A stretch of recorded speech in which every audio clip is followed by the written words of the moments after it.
오늘 이 새벽에 하나님께서 저희에게 주신 말씀은 여호수아 12장입니다. 여호수아 12장 1절부터 24절까지의 말씀입니다. 제가 가지고 있는 성경으로 구약 성경 338페이지에 있습니다.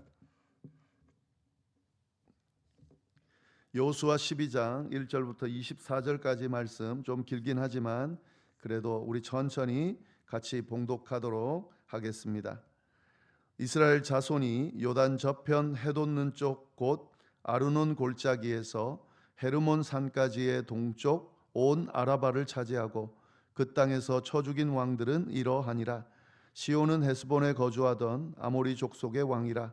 그가 다스리던 땅은 아르논 골짜기가에 있는 아로엘에서부터 골짜기 가운데 성읍과 길르앗 절반 곧 암몬 자손의 경계 야복강까지며 또 동방 아라바 긴네롯 바다까지이며 또 동방 아라바의 바다 곧 염해의 벳여시못으로 통한 길까지와 남쪽으로 비스가 산 기슭까지이며 옥은 르바의 남은 족속으로서 아스다롯과 에드레이에 거주하던 바산의 왕이라. 그가 다스리던 땅은 헤르몬 산과 살르가와 온 바산과 및 그술 사람과 마아가 사람의 경계까지의 길르앗 절반이니 헤스본 왕 시온의 경계에 접한 곳이라. 여호와의 종 모세와 이스라엘 자손이 그들을 치고 여호와의 종 모세가 그 땅을 르우벤 사람과 갓 사람과 므낫세 반 지파에게 기업으로 주었더라. 여호수아와 이스라엘 자손이 요단 이편 곧 서쪽 레바논 골짜기에 바알갓에서부터 세일로 올라가는 곳 할락산까지 쳐서 멸한 그 땅의 왕들은 이러하니라.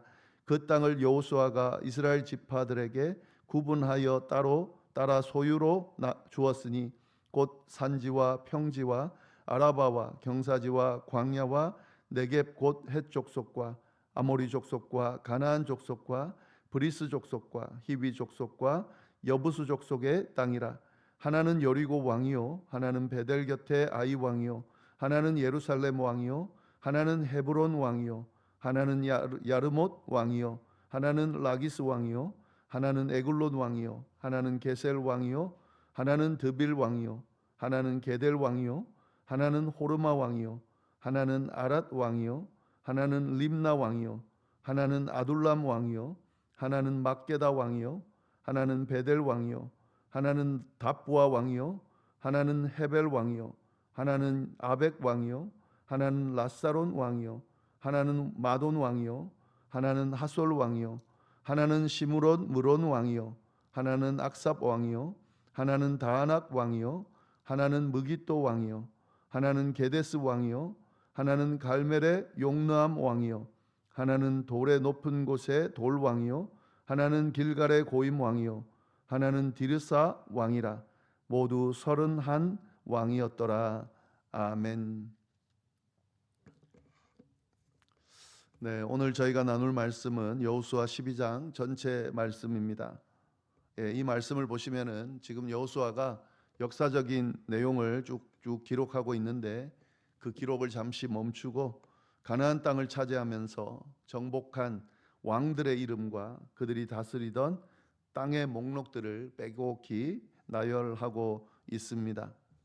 그러니까 잠시 역사적인 기록을 멈추고 그 정복한 왕들의 이름과 그리고 땅의 그 정보들을 쭉 이야기하고 있다 하는 거죠. 보시면은 요단 동편에서 모세가 차지했던 물리쳤던 두 왕에 대해서 언급을 하고 있고 또 요단 서편에서 여호수아가 물리친 왕 31명이죠. 그래서 전체 33명의 왕의 이름이 이 12장 안에 기록되어 있습니다. 어떻게 보면은 이거 뭐 구체적으로 이 왕들의 이름을 왜 기록했을까? 어떻게 보면 좀 지루해 보이는 또 불필요해 보이는 그런 기록으로 보이는데요. 그런데 이 내용 안에는 중요한 의미가 담겨져 있습니다. 그래서 이 기록한 내용 하나하나를 우리가 다 살펴보기는 좀 그렇고요. 이 내용 12장 안에 있는 의미들을 오늘은 중심으로 살펴보도록 하겠습니다. 그래서 한 구절 한 구절 그렇게 의미를 살펴보기보다는 전체 안에 담겨져 있는 의미 특별히 세 부분으로 되어 있는 이 의미 안에 담겨 있는 그 내용들을 살펴보도록 하겠습니다. 12장은 크게 세 부분으로 나눠서 볼 수가 있죠. 요단 동편의 그 왕들 승리에 대한 이야기가 나오는데 1절부터 6절까지의 말씀입니다. 그리고 7절부터 24절까지는 요단 서편에서 승리한 목록이 쭉 나오죠. 그러니까 요단 동편에서는 모세가 지도자로 있을 때에 그렇게 승리하면서 아모리 왕 시온과 바산 왕 옥을 물리쳤던 내용이 나오고요. 그리고 요단 서편의 그 승리 목록은 여호수아가 리더가 되었을 때에 정복한 가나안 땅의 그 31명의 왕들, 그러니까 31개 성읍이죠. 그 성읍들을 물리치면서 그 물리쳤던 그 왕들에 대해서 기록되어 있습니다. 그리고 24절 마지막에 31명의 왕이었다, 이렇게 그렇게 이야기하면서 그 이 모든 12장의 내용을 마무리를 하고 있습니다. 우리가 이 내용을 통해서 볼 수 있는 의미, 첫 번째는 뭐냐면 하나님께서 약속하신 것을 완전히 성취하셨다 하는 내용을 볼 수가 있습니다. 그러니까 약속을 성취하시는 하나님에 대해서 이 12장이 기록하고 있다 하는 거죠. 이 왕들 하나하나를 기록하면서 새겨 넣는 그 이유가 뭘까? 12장의 이 내용을 기록해서 이 성경을 읽는, 이 내용을 읽는 사람들에게 뭘 알려주려고 하는 걸까? 다시 말해서 하나님께서 약속하신 그 내용이 아주 구체적이며 상세하게 이루어졌다 하는 거죠. 하나님은 가나안을 주신다고 약속하셨습니다. 아브라함 때부터, 그리고 모세를 거쳐서 여호수아를 통해서 이 가나안 땅을 꼭 차지하게 될 거다라고 약속해 주셨습니다. 그런데 그 약속이 추상적인 내용이 아니라 이렇게 구체적으로 이루어지는, 완성되어지는 약속이었다라는 것을 자세하게 언급하고 있는 거죠. 그리고 하나님께서 이 약속을 이루시는 과정을 통해서 하나님께서 직접 관여하셔서 하나하나 이루어 가셨다라는 것을 알려주고 계신 겁니다. 약속을 성취하시는 하나님이다 하는 거죠. 반드시 약속하신 것은 이루어진다라는 것을 이 12장 안에서 자세하게 기록하면서 그것을 드러내고 있는 겁니다. 우리 신앙인들이 늘 기억해야 되는 여러 가지 내용 중에서 가장 중요하면서도 놓치지 말아야 될 것은 뭐냐면, 하나님은 약속하신 것을 반드시 이루시는 하나님이다라는 사실입니다. 우리가 신앙생활 하다 보면 여러 가지 눈앞에 펼쳐지는 상황들, 또 환경들, 어려움들, 또 해결해야 되는 문제들, 인생의 어떤 여정들, 또 더 나아가서는 사단의 유혹들, 또 사단이 하는 시험들, 이런 거 앞에 서게 되면 우리가 하나님에 대한 신뢰를 잃어버릴 때가 많이 있죠. 놓칠 때가 많이 있습니다. 하나님께서 정말 살아계신가, 함께 하시는가, 나를 돌보시는가 라는 그런 생각들을 많이 하게 됩니다. 물론 어쩔 수가 없습니다. 여러 가지 어려움들 앞에 섰을 때 우리는 연약한 인간이기 때문에 하나님의 존재에 대해서, 또 하나님께서 하신 약속에 대해서, 하나님의 능력에 대해서 우리가 의심할 수밖에 없죠. 흔들릴 수밖에 없죠. 그러나 성경은 우리에게 분명하게 이야기하고 있습니다. 계속해서 반복적으로 이야기하고 있죠. 우리의 그 느낌, 또 우리가 생각하는 것과 상관없이 하나님은 어떤 분이신가? 약속하신 것은 반드시 이루시는 분이시다. 하나님은 그 약속을 반드시 성취하시는 분이시다. 우리가 그거를 믿든지 안 믿든지, 약속이 이루어질 거라고 확신하든지 하지 않든지 상관없습니다. 하나님의 약속은 반드시 이루어집니다. 반드시 성취됩니다. 그렇기 때문에 우리가 붙들어야 되는 건 바로 이거죠. 반드시 약속을 성취하시는 하나님, 신실하신 하나님, 그 하나님을 믿고 우리의 감정이나 생각에 관계없이 그 하나님을 신뢰하고 그 하나님을 붙들고 나아가면, 살아가게 되면 하나님께서 약속하신 것이 이루어지는 것을 반드시 보게 될 거다라는 사실을 오늘 말씀이 우리에게 분명하게 알려주고 있습니다. 물론 어제 말씀도 그렇고 계속해서 이 말씀을 하고 계시는 건데 12장에 그것을 다시 한번 정리해서 명확하게 이야기하고 계신다 하는 거죠. 네, 그리고 두 번째로 오늘 볼 수 있는 이 본문을 통해 주어지는 의미는 뭐냐면 철저하게 승리하시는 하나님에 대해서 분명하게 보여주고 있습니다. 이 보시면은 7절 8절을 보시면 여호수아와 이스라엘 자손이 요단 이편 곧 서쪽 레바논 골짜기에 바알갓에서부터 세일로 올라가는 곳 한락산까지 쳐서 멸한 그 땅의 왕들은 이러하다. 그 땅을 여호수아가 이스라엘 지파들에게 구분에 따라 소유로 주었으니 곧 산지와 평지와 아라바와 경사지와 광야와 네겝 곧 헷 족속과 아모리 족속과 가나안 족속과 브리스 족속과 히위 족속과 여부수 족속의 땅이다. 사실은 이 7절 8절만 기록해도 충분히 설명이 됩니다. 가나안 땅에 있는 대부분의 이 땅에 있는 모든 것들과 싸워서 그 땅을 차지했다. 설명이 충분히 돼요. 그런데 그렇게 해놓고 31명의 왕을 하나는 여리고요, 하나씩 언급하고 있다 하는 거죠. 이건 뭘 의미하는 걸까? 왜 한 명도 빠짐없이 그 왕들의 목록을 기록했을까 하는 거죠.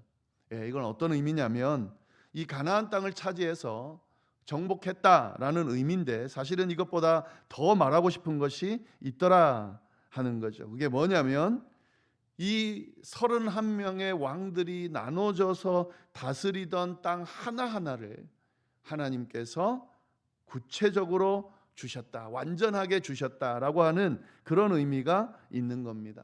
그러니까 이 하나님께서 주신 이 승리, 또 하나님께서 주신 이 가나안 땅을 차지하는 이 과정은 일시적인 것이나 부분적인 것이 아니라 철저하고 완전하게 이루어졌다라는 사실을 분명하게 보여주고 있습니다. 어떤 여지가 남겨지지 않고 하나님께서는 완전히 가나안 땅을 허락해 주셨다. 한 왕, 한 나라, 한 지역 자체를 하나씩 하나님께서 물리치면서 결국 어떻게 하셨다고요? 완전한 가나안 땅을 이스라엘 백성들에게 허락해 주셨다라는 사실을 분명하게 알려주고 있습니다. 이건 뭘 의미하냐면 이 하나님의 역사, 하나님께서 하시는 그 사역은 이렇게 철저하고 완전하게 이루어진다라는 사실을 분명하게 드러내고 있는 거죠. 그러니까 하나님의 약속은 반드시 성취되는데 그 약속이 성취되는 과정 가운데 나타나는 하나님의 역사는 불완전한 것이 아니라 부분적인 것이 아니라 완전하게 이루어진다 하는 거죠. 그러니까 이 가나안 정복의 과정만 이게 지금 하나님의 역사가 나타나는 것이 아니라 이 말씀을 통해서 뭘 드러내는 거죠? 모든 영역에서 하나님의 역사는 이렇듯 철저하고 완전하게 이루어진다 하는 거죠. 우리의 삶 가운데서도 마찬가지입니다. 우리가 신앙적인 삶을 살아갈 때에 우리에게 주어진 가나안들, 하나님이 약속하신 것들을 이루기 위해서 그 과정을 쭉 걸어가고 있죠. 그래서 지금 우리는 아직까지 가나안에 도착하지 못해서 전쟁을 지금 치르고 있는 중입니다. 근데 우리가 기억해야 될 것은 하나님은 반드시 약속하신 걸 이루신다. 그러니까 우리에게 가나안을 약속하셨기 때문에 반드시 적과 꿀이 흐르는 하나님의 나라 가나안을 허락하실 겁니다.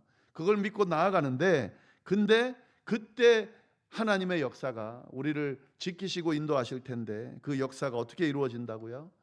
하나하나 구체적으로 완전하게 성취하면서 우리를 이끄신다 하는 거죠. 하나도 하나님께서 실패함이 없이 모든 전쟁에서 승리하게 하시면서 우리가 차지해야 될, 전쟁에서 승리하고 차지해야 될 그 땅들을 하나하나 완벽하게 허락하신다라는 사실을 분명하게 드러내주고 있습니다. 어떤 거는 이루어지고 어떤 건 안 이루어지는 게 아니에요. 어떤 건 우리가 보기에 너무 거대해서 야 이거는 하나님도 해결하지 못할 거야 이런 마음을 먹는 것은 신앙적인 자세가 아닌 거죠. 오늘 말씀은 분명히 이야기했습니다.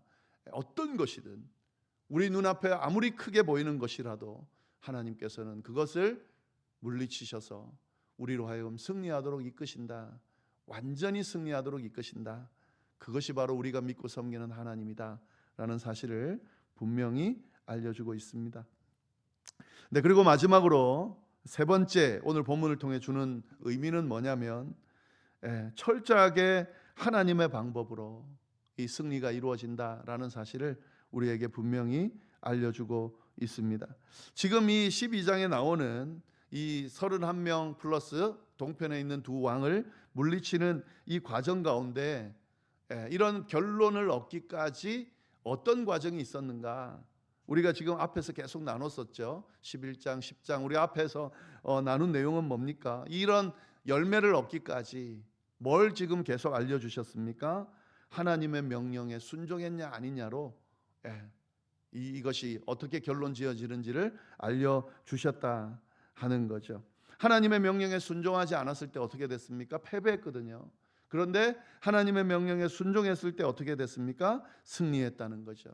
그러니까 이 여호수아 12장에 나오는 33명의 왕들을 물리치고 성읍을 차지하는 이 과정, 이 열매는 이스라엘 백성들이 여호수아의 지도력에 따라서 철저하게 하나님의 명령에 순종한 결과라는 거죠. 만약에 순종하지 않았다면 이런 결과가 주어지지 않겠죠. 이런 열매가 주어지지 않겠죠. 그런데 이런 열매가 주어졌다는 것은 하나님의 명령에 순종했다는 의미가 되는 겁니다. 그것을 분명하게 드러내주고 있는 겁니다.